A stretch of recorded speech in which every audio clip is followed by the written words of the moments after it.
Assalamualaikum warahmatullahi wabarakatuh. Perkenalkan, nama saya Rizka Tribriani. Pada kesempatan kali ini, saya ingin menyampaikan gambaran umum penelitian dengan judul Panic Buying atau ahli tikar, dampak pandemi COVID-19 terhadap harga dan etika konsumsi Islam, studi kasus Pasar Bintaro Jaya.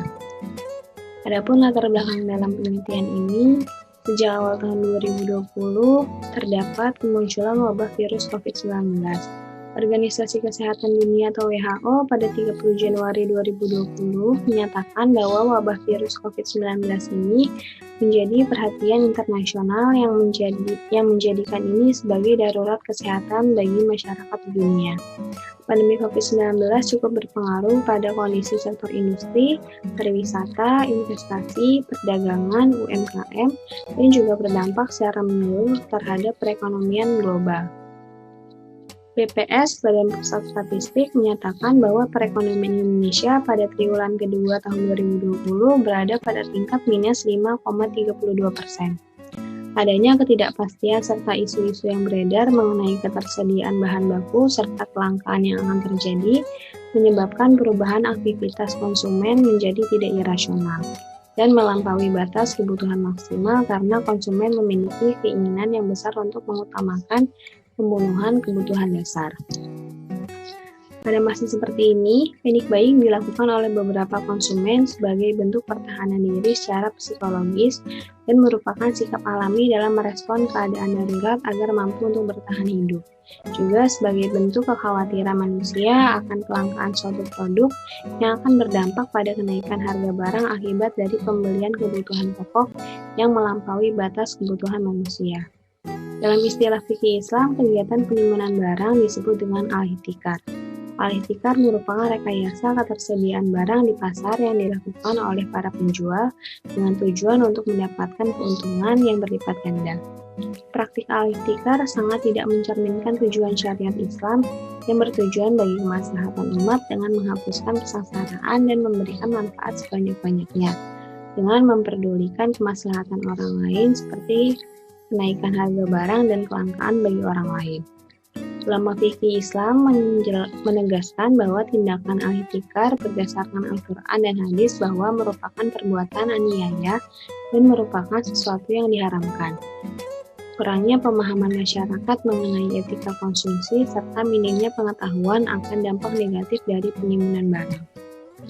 Dalam penelitian ini terdapat batasan penelitian, variabel harga dan etika konsumsi Islam. Komoditas yang akan diteliti berupa barang-barang kebutuhan pokok konsumen seperti beras, gula, telur, lauk pauk, sayur-sayuran, dan rempah-rempah. Sampel yang akan dijadikan objek penelitian adalah sebagian dari pelaku pasar di Pasar Bintaro Jaya, sekurang-kurangnya 5 orang pedagang baik laki-laki maupun perempuan, dan 15 orang konsumen yang diutamakan adalah para ibu rumah tangga. Adapun rumusan masalah, tujuan, dan manfaat dalam penelitian ini. Rumusan masalah penelitian ini adalah yang pertama, bagaimana dampak panic buying saat pandemi COVID-19 terhadap perilaku konsumen muslim. Yang kedua, bagaimana harga barang kebutuhan pokok saat pandemi COVID-19. Dan yang ketiga, bagaimana etika konsumsi muslim pada saat pandemi COVID-19. Tujuan penelitian ini adalah mampu menjelaskan mengenai kondisi harga barang yang ada di Pasar Bintaro Jaya ketika terjadi panic buying atau al-ihtikar di masa pandemi COVID-19 yang berkaitan dengan etika konsumsi dalam Islam. Adapun manfaat dalam penelitian ini yaitu manfaat teoritis, bahwa penelitian ini diharapkan dapat menambah keilmuan dan mampu dijadikan sebagai bahan referensi akademik. Dan adapun manfaat praktisnya yaitu diharapkan mampu memberikan masukan dan wawasan terkait penimbunan barang di masa pandemi COVID-19. Adapun landasan teori dalam penelitian ini, yang pertama ada panic buying. Direktur Eksekutif Institute for Development of Economics and Finance atau INDEF, Ibu Eni Sri Hartati berpendapat bahwa panic buying terjadi karena adanya ketidaksempurnaan informasi yang diterima masyarakat secara menyeluruh. Hal ini disebabkan tindakan belanja secara masif karena kekhawatiran yang berlebihan dari masyarakat. Adapun teori yang digunakan dalam panic buying ini yaitu teori kognitif sosial. Teori ini dikemukakan oleh Albert Bandura yang menyatakan bahwa penggunaan teori kognitif sosial hadir karena adanya pikiran, motivasi, dan tindakan manusia yang ditentukan oleh faktor sosial dan adanya proses kognitif. Dengan tujuan untuk menjelaskan teori kognitif sosial, Albert Bandura mengajukan teorik reciprocal causation yang berasal dari interaksi kausalitas dan dimensi interpersonal, perilaku, dan lingkungan. Berikut ada bagian yang bisa dijelaskan bahwa perilaku panic buying ini dapat berpengaruh kepada lingkungan seperti pandemi COVID-19, paparan media massa dan jejaring sosial, dan juga dapat disebabkan personal yaitu seperti faktor psikologi, stres, ketakutan, kecemasan, perasaan tidak nyaman, dan persepsi ketidakpastian. Selanjutnya ada al-ihtikar. Penimbunan barang atau al-ihtikar dalam bahasa Arab berasal dari kata ihtikaro, yahtakiru, ya secara bahasa memiliki makna al-hasbu yang berarti menahan dan al-jam'u yang berarti mengumpulkan. Ahmad Larson pada Kamus Al-Munawir, beliau berpendapat bahwa al-ihtikar merupakan kegiatan menimbun barang kebutuhan pokok manusia dengan menaikkan harga demi meraih keuntungan yang cukup besar. Selanjutnya ada harga. Harga merupakan jumlah uang yang dinyatakan berdasarkan nilai suatu barang dan jasa. Apabila barang dan jasa memiliki aspek nilai dan kegunaan bagi penggunanya, maka barang dan jasa tersebut memiliki harga. Yang menjadi faktor terbentuknya harga adalah interaksi permintaan dan penawaran.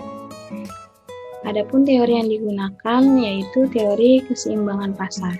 Keseimbangan pasar atau market equilibrium adalah kondisi di mana jumlah barang yang diminta sama dengan jumlah barang yang ditawarkan pada tingkat harga tertentu atau suatu kondisi harga produk yang ditawarkan sama dengan harga produk yang diminta oleh konsumen. Terbentuknya harga keseimbangan ditentukan oleh kekuatan antara permintaan dan penawaran. Jika permintaan lebih kuat dari penawaran, maka harga akan naik. Sebaliknya, apabila penawaran lebih kuat dari permintaan, maka harga akan turun. Selanjutnya ada etika konsumsi Islam. Dalam Islam, konsumsi didefinisikan sebagai pencapaian tujuan konsumsi yang dilakukan oleh konsumen, yang harus sesuai dengan kaidah syariah Islam yang telah ditetapkan. Terwujudnya maslahat di dunia dan di akhirat merupakan tujuan utama dalam konsumsi Islam. Adapun teori yang digunakan yaitu teori konsumsi Islam. Teori konsumsi secara Islami mengatur bagaimana manusia dapat melakukan kegiatan yang membawa manusia berguna bagi kemaslahatan berdasarkan prinsip dan etika konsumsi secara Islami. Adapun metode penelitian yang digunakan yaitu dalam penelitian ini penelitian menggunakan jenis penelitian kualitatif. Metode yang digunakan yaitu metode pendekatan deskriptif yang bertujuan untuk menggambarkan sifat suatu individu atau kelompok serta keadaan yang sedang terjadi. Lokasi penelitian terletak di Pasar Bintaro Jaya yang terletak di Jalan Perkutut nomor 20, Rengas, Kecamatan Ciputat Timur, Kota Tangerang Selatan, Banten.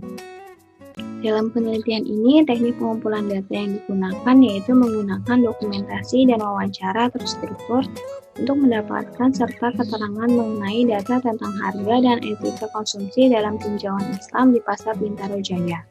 Dalam penelitian ini, narasumber yang diwawancarai yaitu pedagang sebanyak 5 orang sampel dan konsumen sebanyak 5 orang sampel di Pasar Bintaro Jaya.